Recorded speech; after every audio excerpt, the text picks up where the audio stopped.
এক মিনিটের জন্য একটু দাঁড়ান, একটা হাদিস শোনাই, আশা করি মনটা শান্ত হবে। সেটা হচ্ছে রাসূলুল্লাহ সাল্লাল্লাহু আলাইহি সাল্লাম যখন মৃত্যু সজ্জায় ছিলেন, ওনার মৃত্যু যন্ত্রণা শুরু হয়ে গেছিল। তো ওনার মৃত্যু যন্ত্রণা দেখে ফাতেমা রাদিয়াল্লাহু তাআলা আনহা ওনার ঠিক পাশে দাঁড়িয়েছিলেন। উনি অজোরে কান্না করতেছিলেন, উনি এটা সহ্য করতে পারতেছিল না।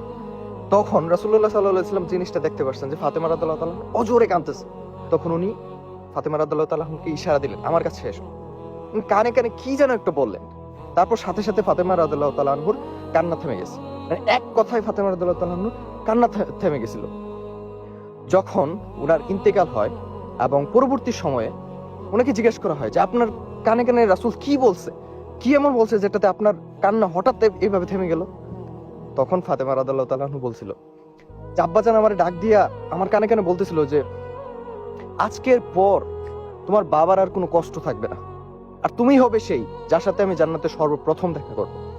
এই একটা যে কথা যে আজকের পর তোমার বাবার আর কোনো কষ্ট থাকবে না, এটা মানে বুঝেন কথাটা কতটুক ডিপ, কতটুক গভীর এই কথাটা। এই 23 বছরের নববী জীবনে উনি একটা মাস শান্তিতে ঘুমাতে পারেন নাই, একটা রাত টেনশন ফ্রি একটা ঘুম এটা হয় নাই। অক্লান্ত পরিশ্রম করছে ইসলামকে প্রতিষ্ঠা করার জন্য।